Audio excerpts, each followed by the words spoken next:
All right, Joey, welcome back to the podcast.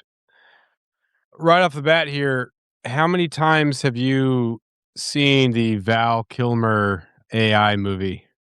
I haven't seen the full thing, but I see and hear so much about it that I'm like, I feel like I've watched it at this point with the Hmm. amount that people have purely talked about it. Are you disgusted by it? Because I figured you would say you wouldn't even have watched a little bit of it, but I know you are kind of curious and want to know what's going on, so you had to have been conflicted.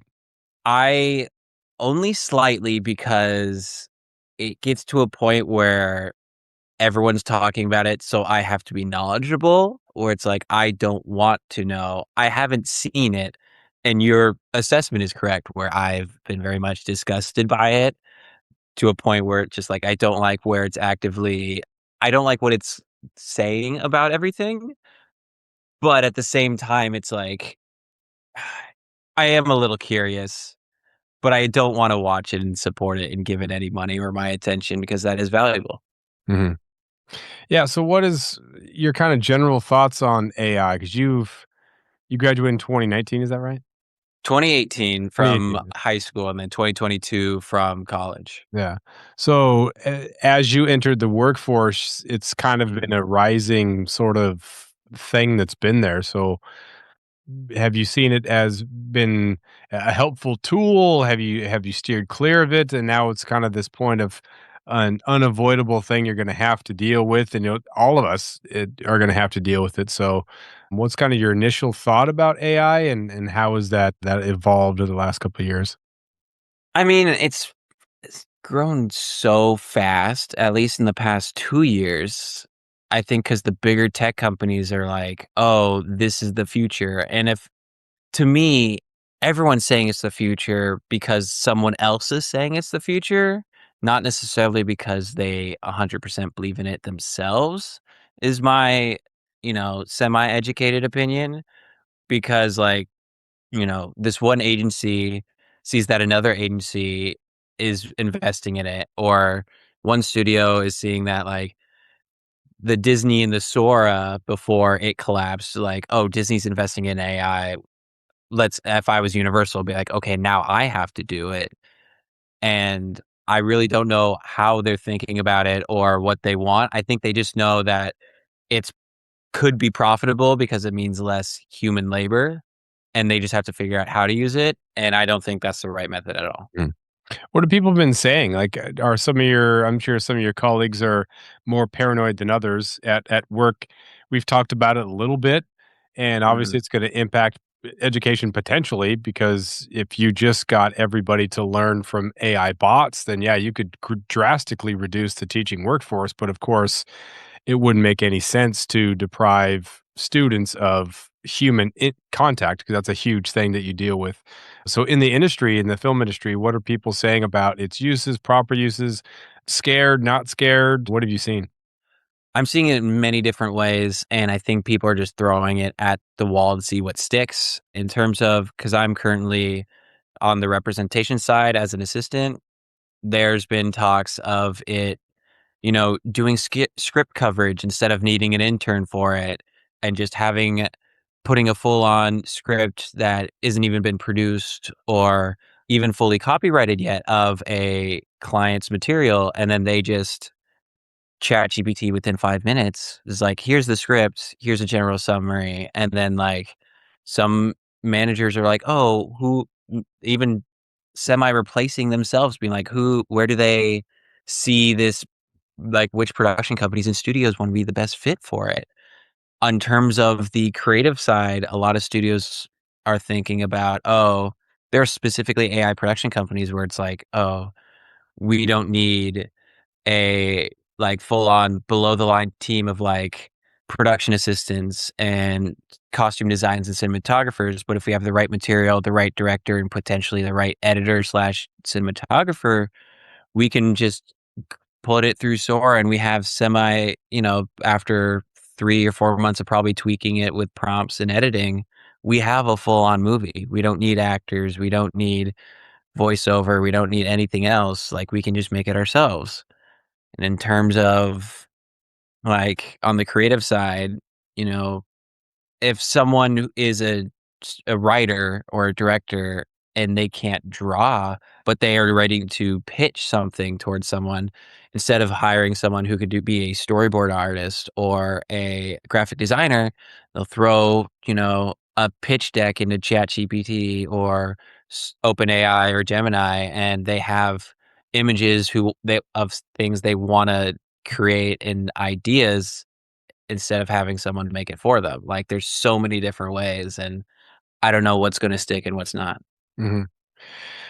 They talk a lot about the labor market impacts and jobs that are exposed, like top to bottom. How exposed is the film industry? If they went completely irresponsible and humans are not at the center of this, and it's just a matter of producing these things, is it like a top to bottom exposure, or is there going to be at that top line of decision makers that just rake it in? It's gonna be decision makers raking it in, and the easily replaceable ones are gonna be they're gonna cut because human labor is so expensive compared to anything computer. It's gonna start with, like, my position as an assistant in representation. Because if they have someone who can schedule things for them, even if, like, they can determine what priority is, scheduling, script coverage, rolling calls, it's, for representation, maybe the assistants go first, or PAs on set, or even if they can make movies without having to film anything on set, like, they can get rid of that whole department. And I think it's the non-creative people at the top being able to have creative decisions. They're gonna be the ones who, quote, unquote, "profit" from it, but the only line of defense is the people who are the moviegoers, and they're gonna be able to tell what is made by a human and what's not. Mhm. Do you think the general public will reject it? Is that maybe one of the most powerful things that people can do? Because if people boycott AI generated movies, then, that would disincentivize actually making them.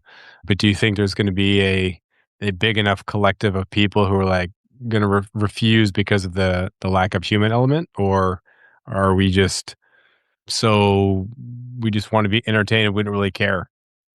I think I'm an optimist, and I'm going to say yes. And Good. there's also evidence to say that this is going to happen because with competition and the pure amount of everything, it's going to feel different when you go see something made by a human. Like, everyone's on Instagram or TikTok, and they'll doom scroll, and they'll constantly have like 1 minute, 2 minute, 30-second videos that go through their feed. But when that same person goes and watches Project Hail Mary, they're actually gonna feel something.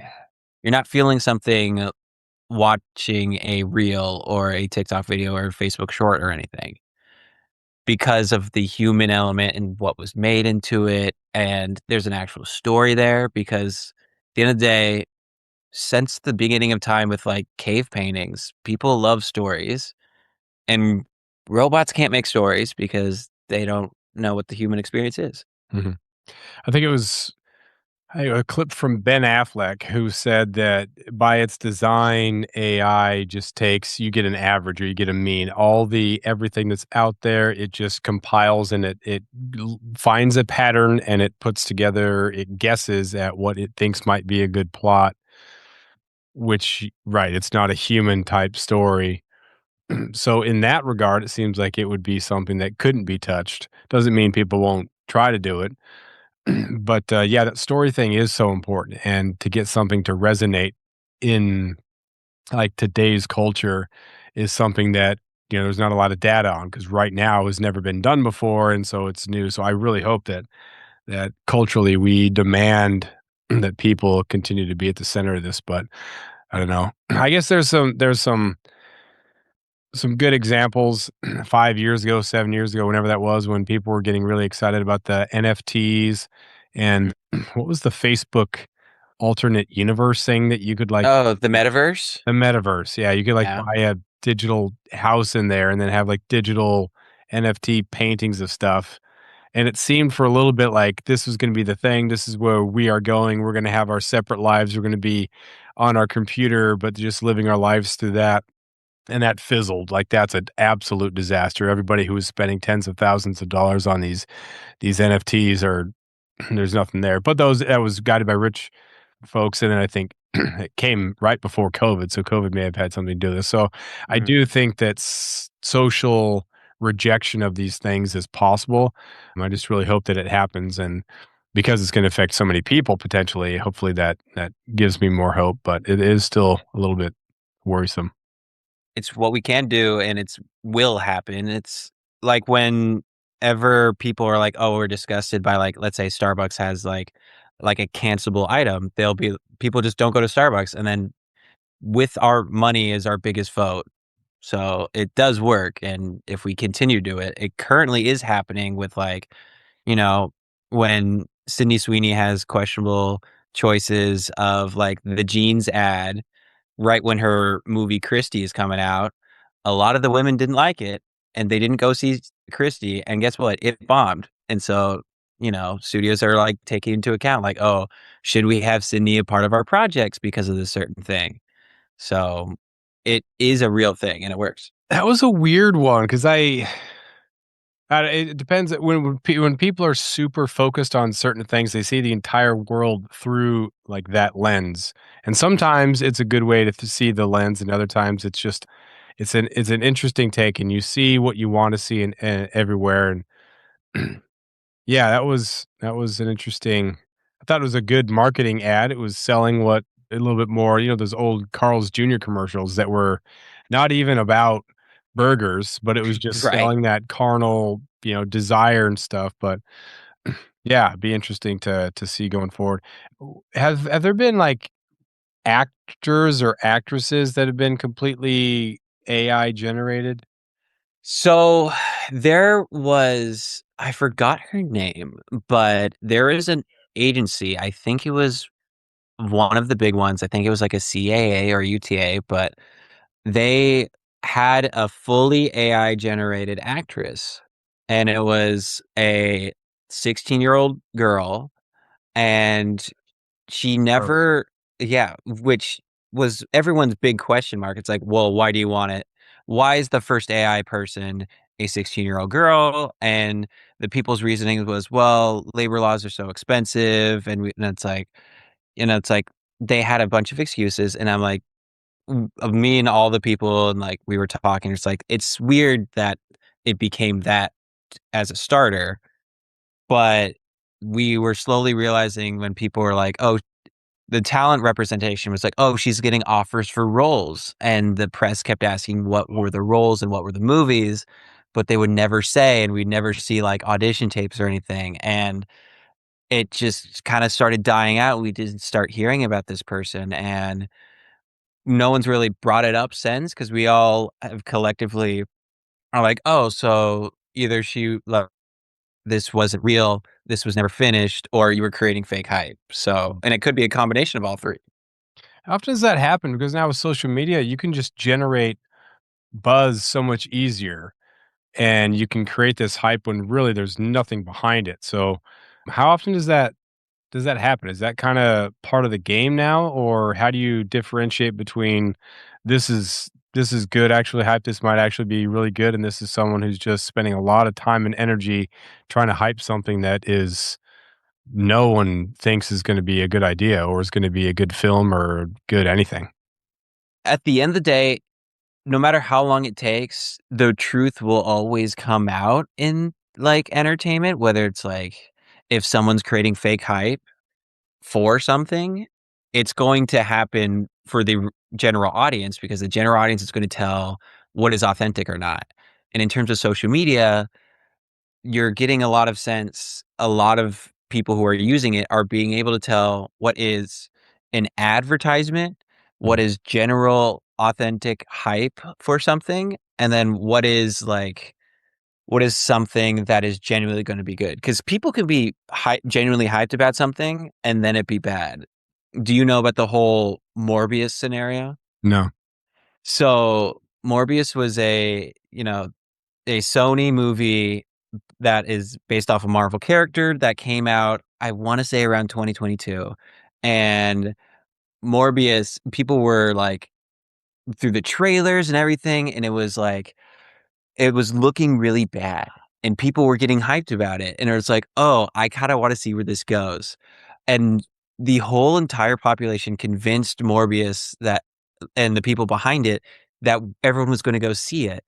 And so the Morbius marketing started to go up, and, like, people were like the campaign started to go, but then no one showed up Mm, right away, and then people still kept talking about it in social media, and I'm so proud of the general public for doing this because they convinced, like, I don't know how, but the executives would be like, "Oh, you guys wanna see the Morbius movie?" 'Cause the social media audience can they're like, "Oh, I missed my opportunity to see Morbius, like, I really wanted to go see it."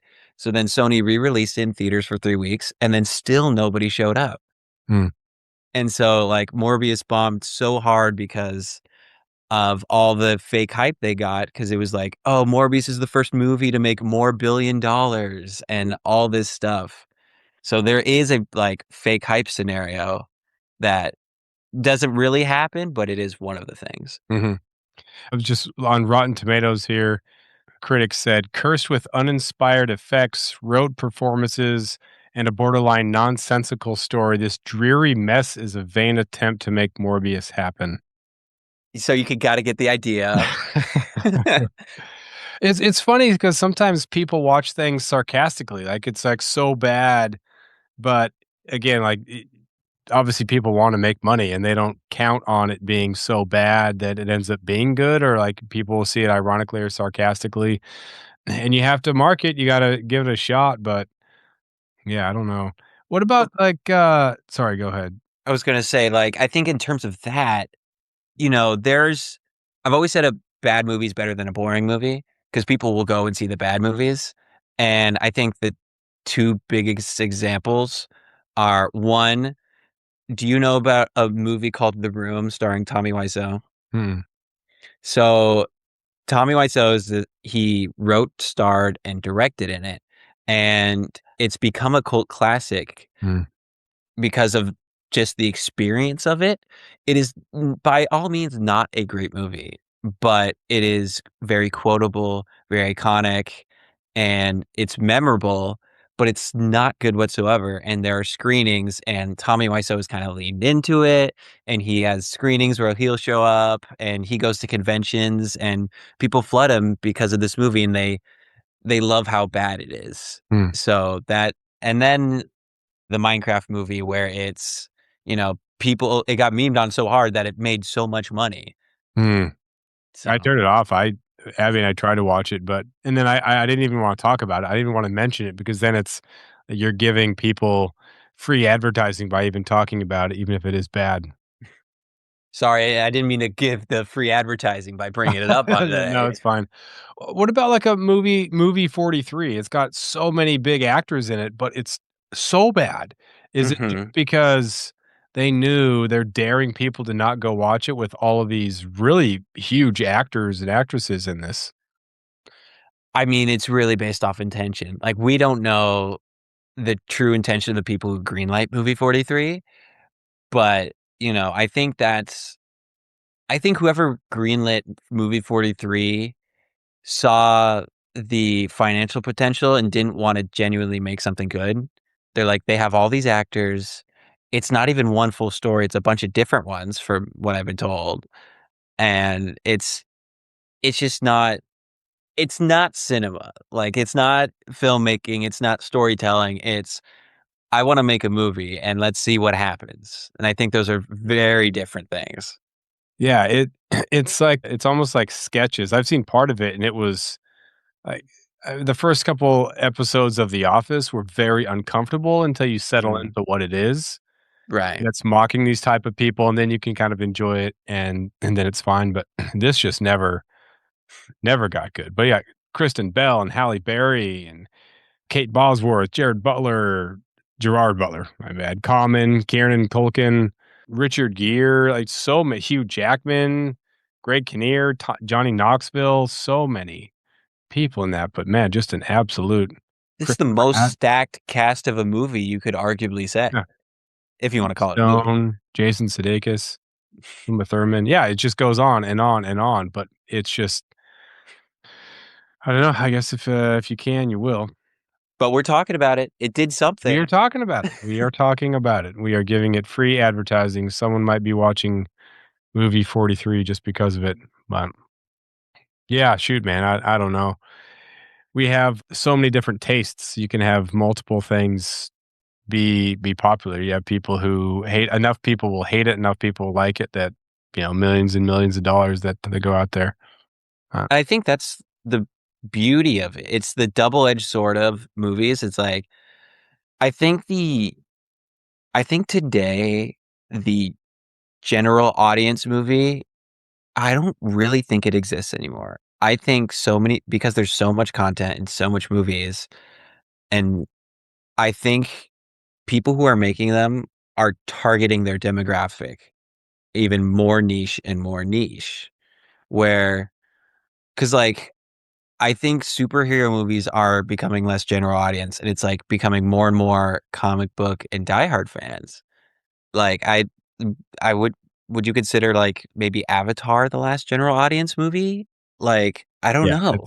it's but yeah, like you said, if you get a higher percentage of that specific group and that specific group is much more likely to go to the movies or to watch it or stream it, then you don't have to worry about the people you don't have to draw in the independent voters. You can just get the people who are gonna be most likely to go see it. But man, I have grown so tired of the comic book movies and it's I got tired of the Star Wars spinoffs. Yeah. I like the Star Wars films, but yeah, shoot, it's I don't know, I don't know if it's a lack of creativity or what it is. There have been so many movies out there, so many films, so many different plots. It's hard to be original, I would think. Even with modern society changing so much, it kind of just changes the setting. So you still have to come up with compelling interactions with the characters and character arcs and growth. It just seems like like you said, those general films aren't as it's either very political or comic book. It seems like there's not a whole lot in the middle.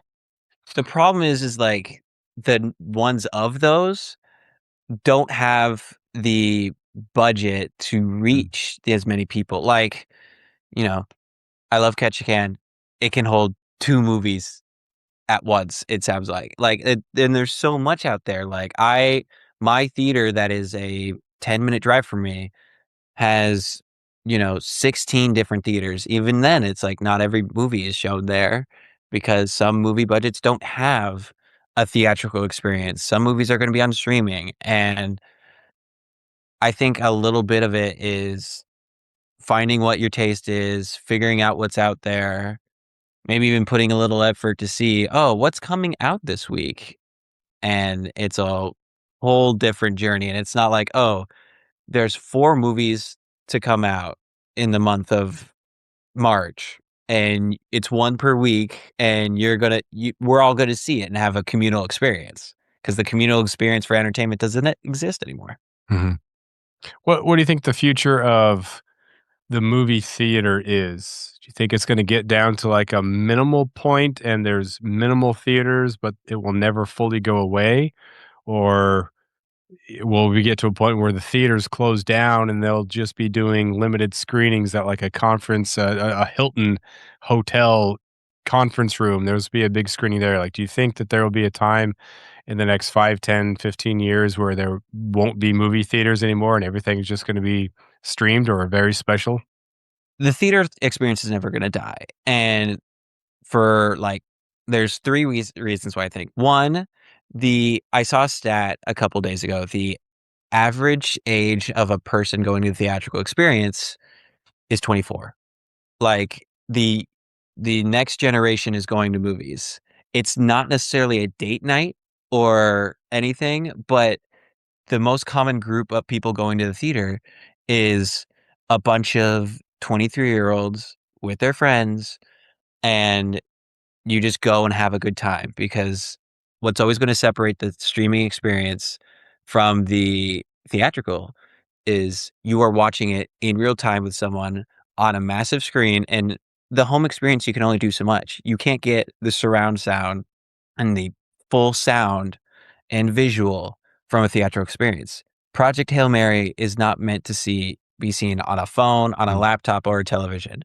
That is meant to be seen on the big screen. Same thing with Sinners and One Battle After Another and all these movies that are winning awards or are going to win awards. And I think the theatrical experience is never gonna die because also there's a point where I think the studios are not great with their budgets, and they're gonna start blowing their movies, but these independent movies and studios are gonna just overtake it. mm. When a studio movie bombs and they release one less movie per year, there's an independent feature made by 3 people sitting in their house that's gonna do, like, a 2-week theatrical release, and they're gonna show up. There's also the version of Markiplier has his movie, Iron Lung, come out, and with that YouTube audience, and he generally makes something that is fairly decent, visually entertaining, it's going to bring out people, and a lot of YouTubers and Twitch streamers are dipping their toes, whether it be acting in movies, like Caleb Huron is in the pizza movie that came out in Hulu, or, like Markiplier or other people, they're gonna bring the new experience into it, and there's just too many factors for the theatrical experience to die. Yeah, it makes a lot of sense. I think there's been a social correction when it comes to things that kind of went out of favor as everything shifted to online and the ease of eating or the ease of being at home. I think people are realizing what you missed socially as a result of that. And so going out to eat with friends and going out to movies and all these things that the parents did actually were pretty cool. They're going to do it with their own new stamp. And I'm sure the theaters have a lot more offerings than just the popcorn and whatnot. Seats are probably way more comfortable than they used to be. But yeah, going back to some of those things and having that social experience, especially as we know what's happening to our brains and our social as a result of the phone, as a result of the screens and just locking ourselves in these little screen tombs, getting out with people, I think there's a good portion of the population that's going back out to some of those older things, and that's pretty cool to see. Dinner and a movie. Dinner and a movie, we're bringing it back, and you know what? Because of the whole Barbenheimer of it all, maybe the double feature starts coming back a little bit more, like, that wasn't a thing before that, and I don't know, I think my generation is very nostalgic for the opportunities that the people before us had. And I know things have gotten expensive and it's kind of, with the housing has basically been 300% since I think 2000 is what I saw. That like we, a lot of us have, I don't want to say abandoned the idea of owning a home, but like have been less prioritizing it. So let's go out, let's go to the theater, let's go to the carnival, let's go out and just live a life. Yeah, have some fun. Some people get so caught up in all the doom and gloom about everything, and you can make yourself sick doing that. So have some fun. Doesn't mean be irresponsible, but also just, see how things go, have fun and enjoy it. Exactly. Then that's the only thing we can do because like I can't go stop the war in Iran. Like, I have to do what I can here. Yeah. Yeah, that's another unfortunate thing about the social media. We're so aware, like bad things have always been going on. It doesn't Mhm. matter historically when we're at. We just either didn't hear about it or no one knew about it until the stories came out later. So these bad things have always happened, but now it's just right in front of our face. There's always something bad, some sort of cause, some sort of something. And you almost get chastised if you are optimistic, if you are happy. People think that you're not paying attention, that you don't care. It's like the only way that you can get through your day is to be sad and upset, and it's just exhausting, and I don't think that's the right way to go through life. You gotta have some people. Being optimist doesn't mean you don't care. It just means that you're gonna prioritize the people in front of you and do what you can. And those people who are chastising, they're not doing anything about it. They just wanna make sure you know about it. And the awareness, like, everyone can do the awareness part. It's the step 1, but no one's doing the step 2 or the step 3, or if somehow they even get to step 4 and they're able to make change. So, I've always been the person of, I'm not gonna be one of the people who, like, creates the awareness, but if someone creates the awareness, I'll be like, "Alright." can I donate to a project and then feel good about it? Like, can I donate my time, donate my effort? My company is, I think in June or July, they're going to help. We're going to donate one of our days. I think there's like 30 of us, and we're each going to pick a day or two, and we're going to go help build homes for the people who have lost their homes during the Los Angeles fires last year. Like, that's actually doing something. Yeah. We could, everyone could be aware of the fires, but if no one actually helps out or do anything about it, then what's the point of the awareness? Like, I Yeah. think people just want to feel good by creating the awareness. You Not get to get off topic, but No, you get compassion fatigue because Mhm. if there's no step forward, like here's what you can do, and sometimes donating money is fine. Other times you think maybe it's going to go to some sort of corrupt organization. So yeah, what can I do to show up, to volunteer, to build something, to meet the people, to be part of that, and then you feel so much more part of your community, which is fantastic. What about drive-in movie theaters? You wish those would come back? They're all gone, right? Are there any left anywhere? They're not all gone, but I think most of the theaters are your Regal, your AMC, or something like that, and they have, like, they kinda have a monopoly on the theater, but what's been really nice is, my girlfriend's been sending me, like, "Here's some, like, cool places to watch movies," and there's, like, drive-in theaters, there's outdoor theaters, like, there are other ways to see things. They might be a little bit more expensive because it's a unique thing and they charge a little bit more on experience, but depending on the movie, it's never gonna be like the things that are coming out now. But if it's something that you've either wanted to see or if it's something that you haven't seen before, but it is getting released for a first time, like I saw Princess Mononoke, and I'd never seen that Studio Ghibli movie, but it was a re-release, and it was a group of the fans, and some of them, like, dressed up, and it was a really cool experience, and it was, like, outdoor to, like, and have the nature effect because it's a very environmental-based movie, like, it's an experience I won't forget, and I've been to the theater 100 times for an AMC, because I have AMC A-List and it's like basically free to go see a movie. But I'll always remember The Princess Mononoke more than most of the other theater movies because it's a unique experience. And so I highly recommend if anyone can do something like that to do it. Yeah. Yeah, that's I don't think I've ever been to one, but it is kind of a cool, unique thing. Get out of your vehicle, go in, get some popcorn or whatever.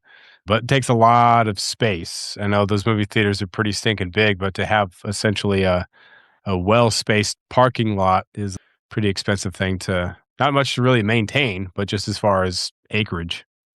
I mean, it's not a thing that happens every week. These Mhm. are like one-time events, but they're still cool.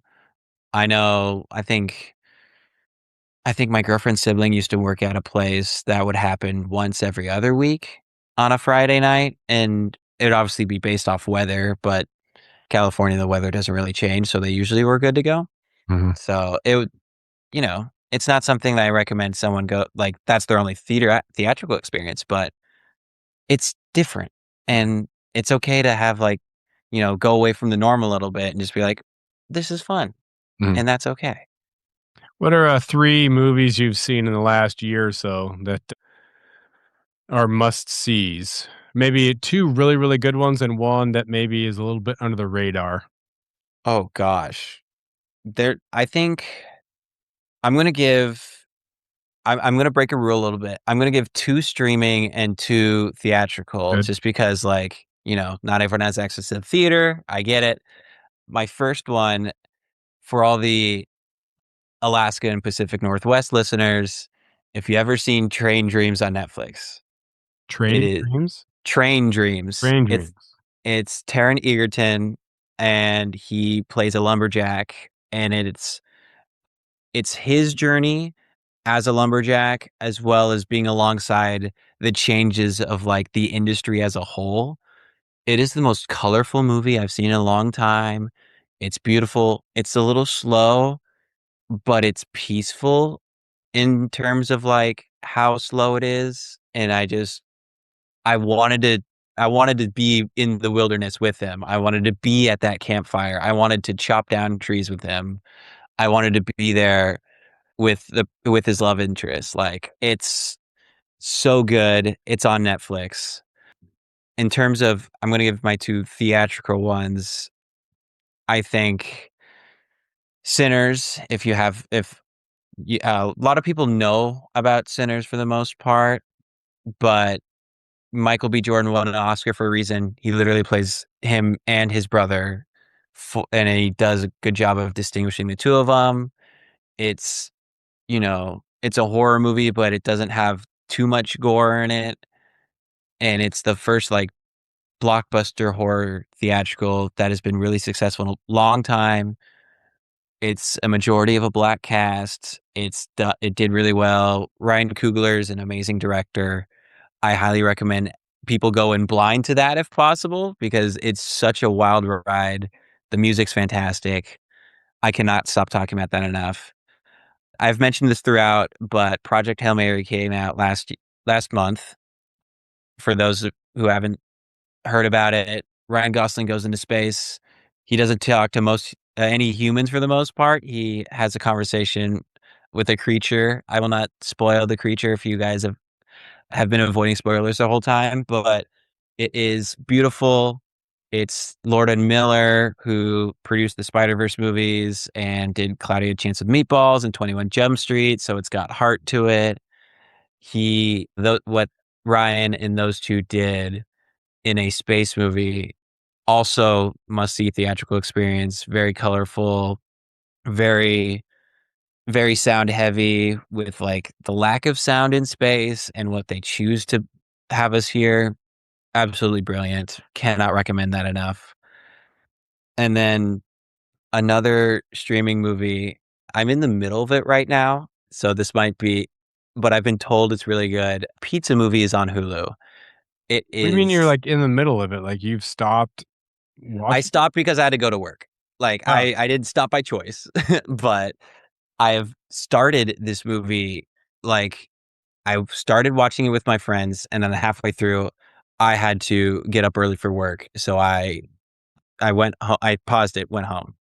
I came in, and then I walked in on one of my roommates watching it, so I started from the beginning. 3 separate times I've watched the first half. It's crazy. I love it every single time. It's been growing on me, but it's like a stoner comedy, and it's the kid from Stranger Things who's leading it, and it's such a unique comedy that I kinda just wanna have everyone watch it, and it's on Hulu, but I have, like, a list of so many other movies on my letterbox that I could probably go to, but I know we don't have time for all of those. That's what I love about this industry. There's so yeah. much good stuff out there. What about actors, actresses?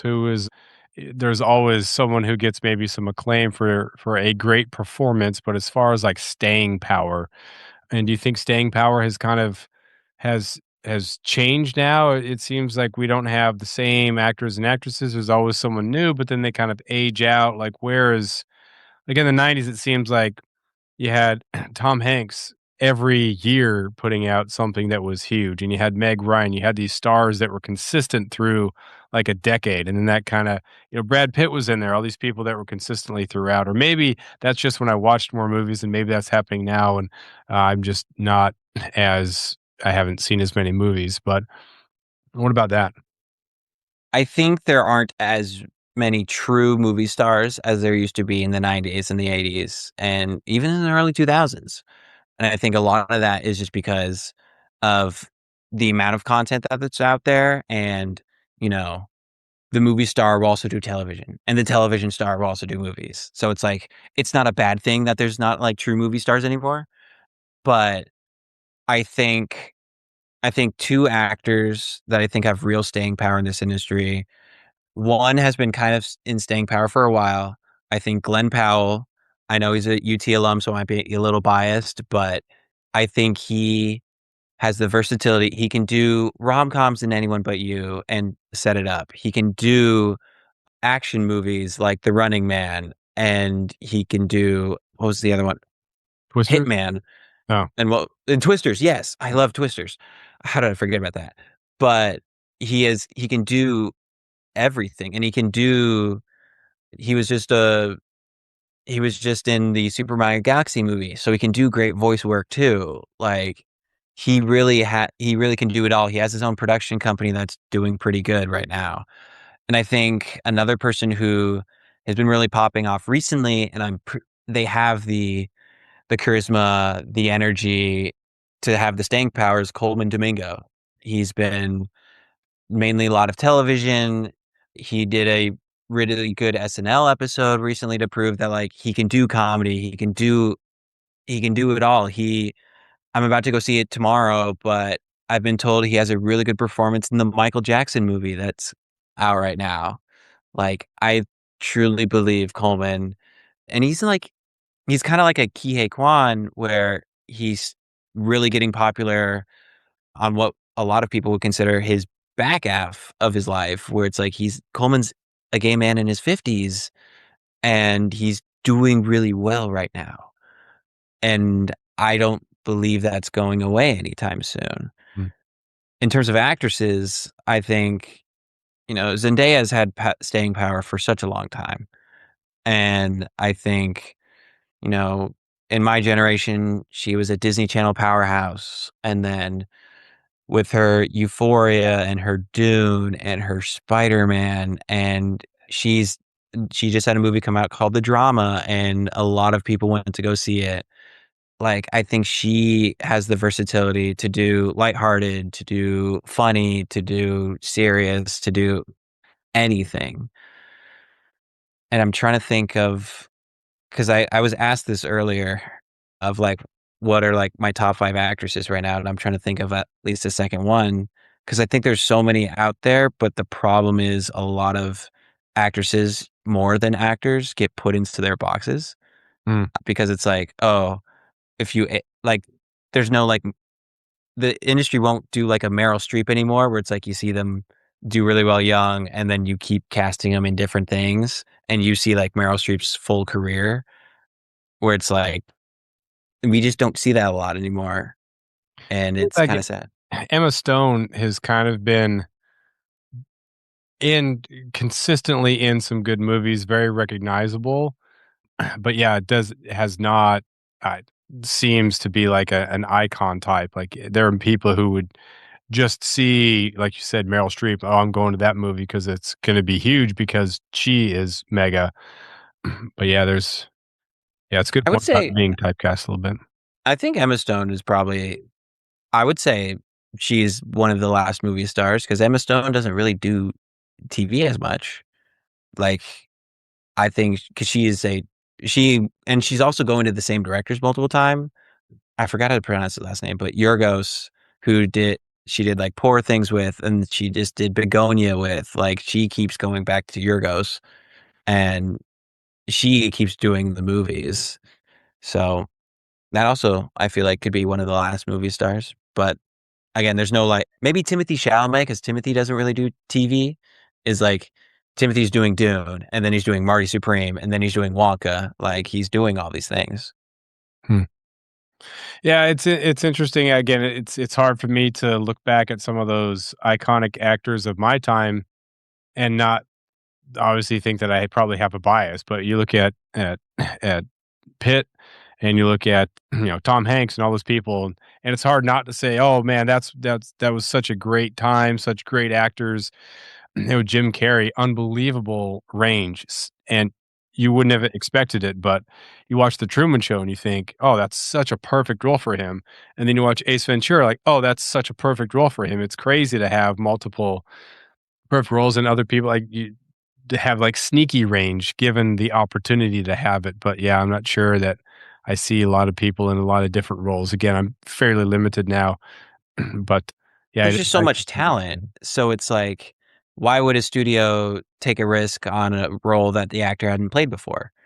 So they don't, unless the actor gets put on a project where they want to be a part of it before taking it out to studios and producers. The casting is like, okay, I've seen you in this before. Can you do this again with a little bit of a twist, excuse me, for this project?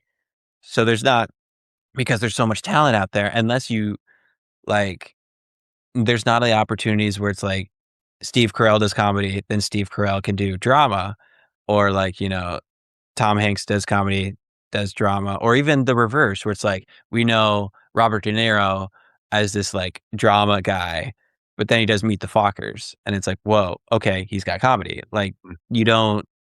It's becoming more and more rare to see that happen because dude, everyone in this industry is so risk adverse. Hence, going back full circle to the AI of it all, people just don't.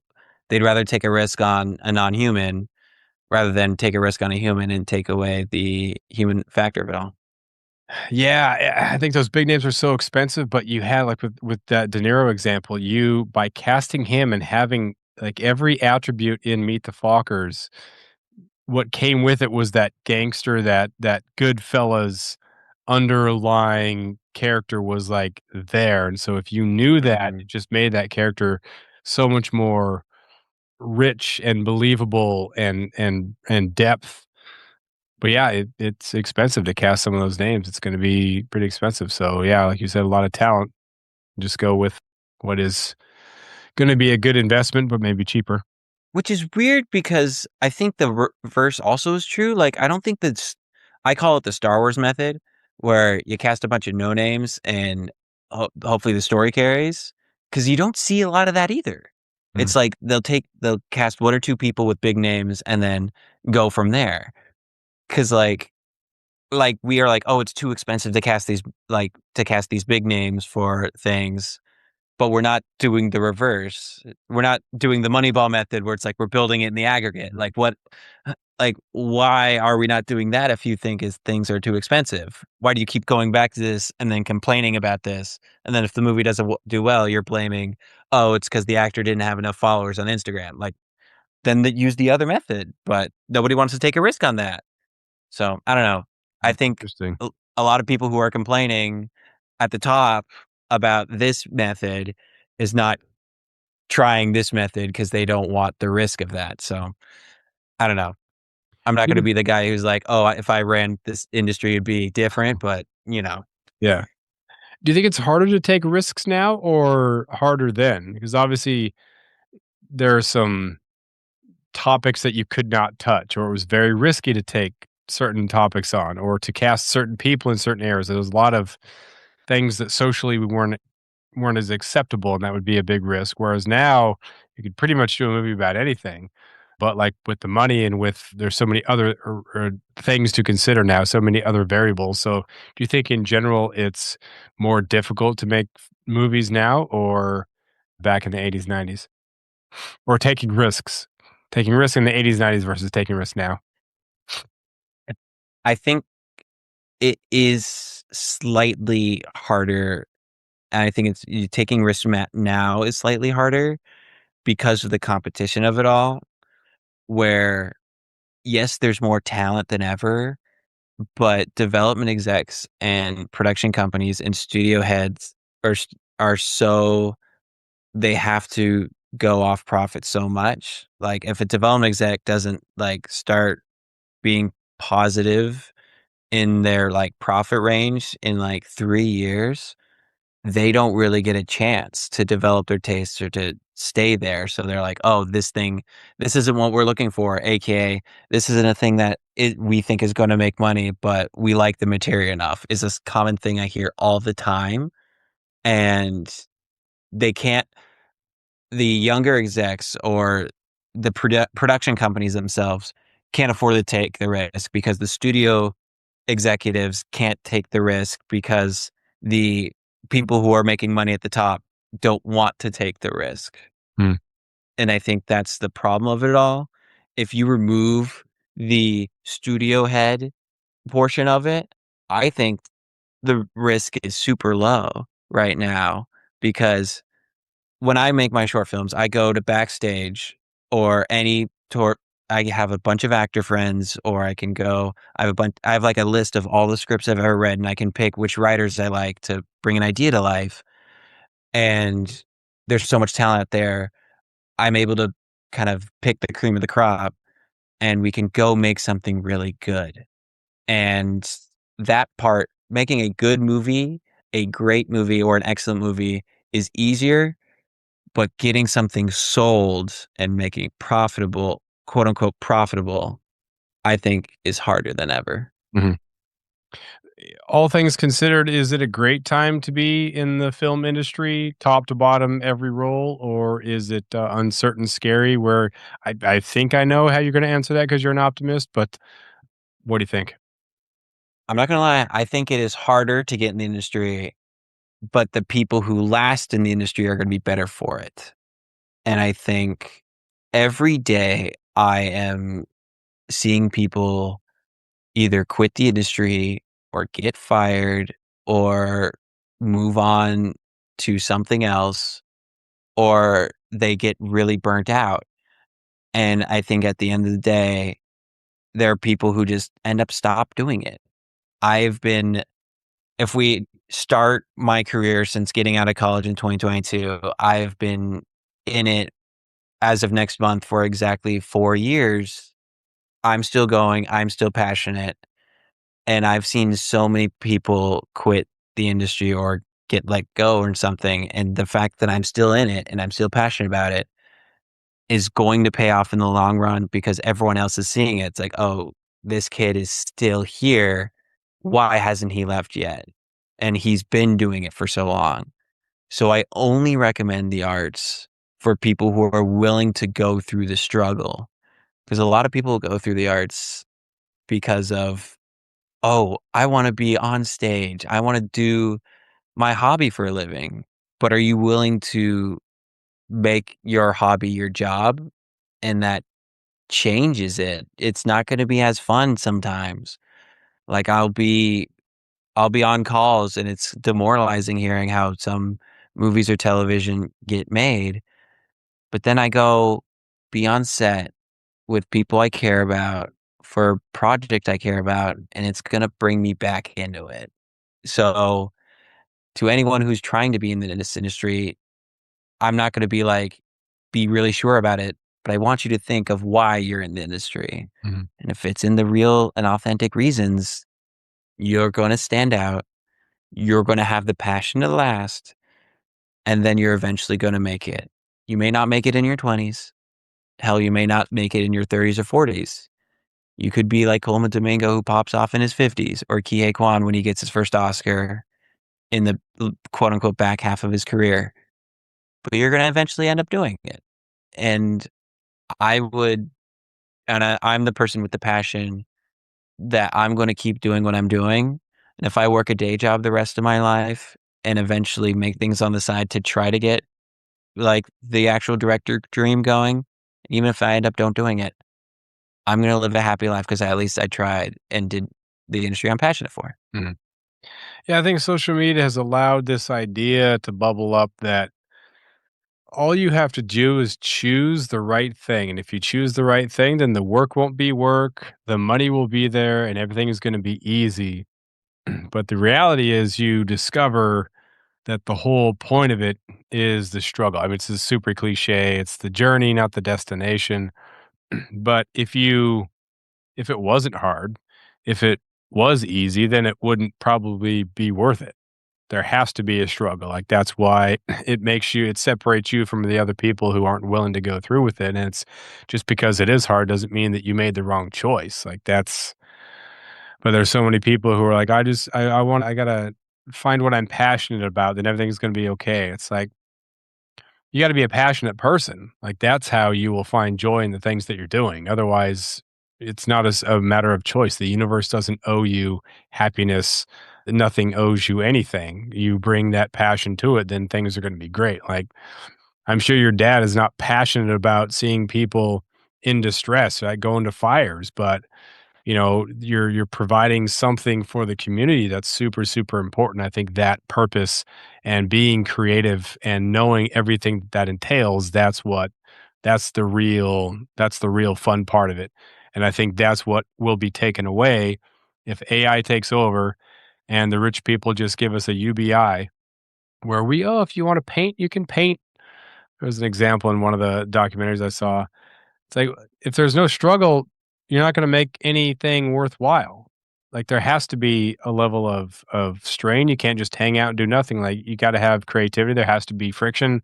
Otherwise, things don't end up being great, and there's just, like, no dignity if you're just getting this UBI to sit there and mess around. I don't know.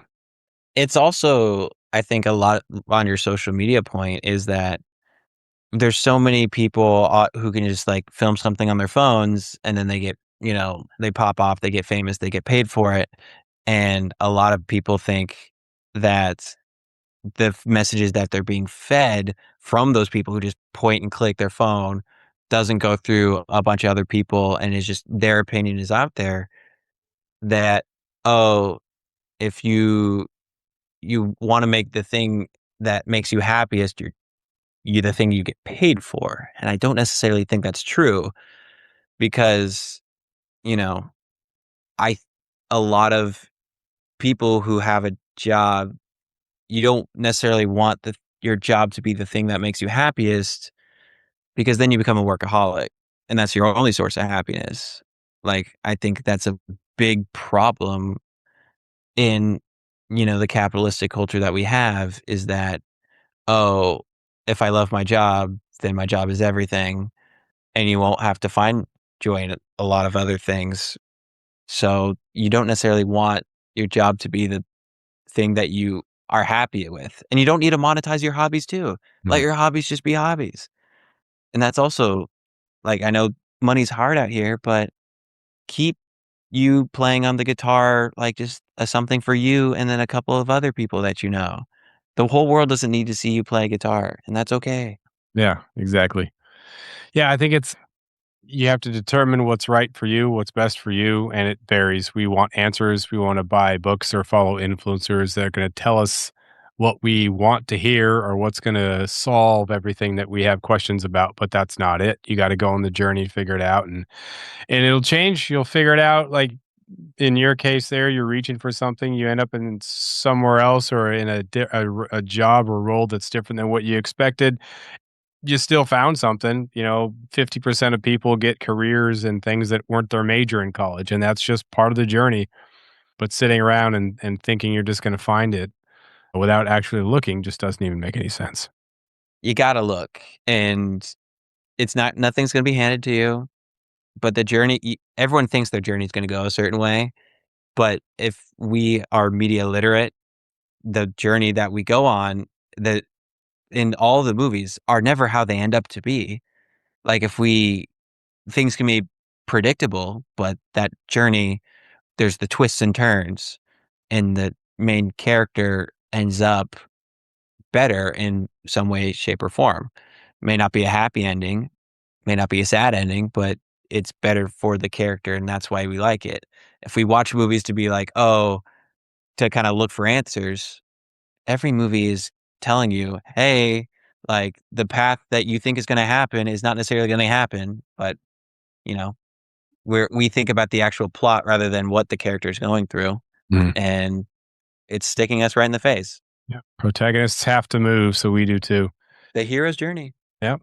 Closing thoughts, what do you got? Ooh, boy, we've kind of literally hit through everything. I think in terms of the industry as a whole and, like, turning it back onto life in and of itself, I think, 1, AI is not necessarily, sticking power because if we all go up against it and we are able to detect it because we're humans, and as long as we don't have chips in our brains, we're always gonna have the free thought. So we can educate ourselves, learn how to go through it, learn how to distinguish what is AI and what is not. I know for some people that's hard, but if you put in the effort, if you ask others, if you do some Googling, like you'll be able to combat against it. And in terms of the industry of itself, I encourage people, even if it's just like a couple more movies, and I know it's expensive out there, but go to the theater, go support a movie, even if it's, not necessarily something you might be interested in. I've watched movies that I didn't think I'd be interested in and fallen in love with them. And same thing with television. I've deleted TikTok off my phone because I'm like, I was watching videos too much. And instead of using that time, I would I started watching, like YouTube movies on my phone, or I would turn around and I'm like, "All right, I'm gonna change my monitor from a desktop, and I'm gonna flip it around, and I'm gonna watch a television show." Because that is more sophisticated media, and that, movies and television are actually better for our brains. So, highly encourage that if you can as well. Yeah. Educate rather than distract. I like that. Mhm. Well, thanks for being on here, man. It's always great to get checkups on the journey. Glad you're doing well down there. Always good to talk to you. Yes, and first off, tell mom and dad I say hi as you see them practically every day, and I think what is it? Our birthday is on Friday? Saturday? Saturday. Saturday, so Yeah. happy early birthday to you. Yeah, you too. This will actually be out after that. So it'll be happy birthday now in person, but it'll be belated when this airs. But yeah, have a good one. You too, man. Thanks for listening. Please share. If you found today's conversation useful, you can go deeper with my writing on Substack. That's where I expand on these ideas from the show, share essays, reporting, and things I'm thinking about in real time. You can find it at From the 49th on Substack. Thanks again for listening, and I'll see you next time.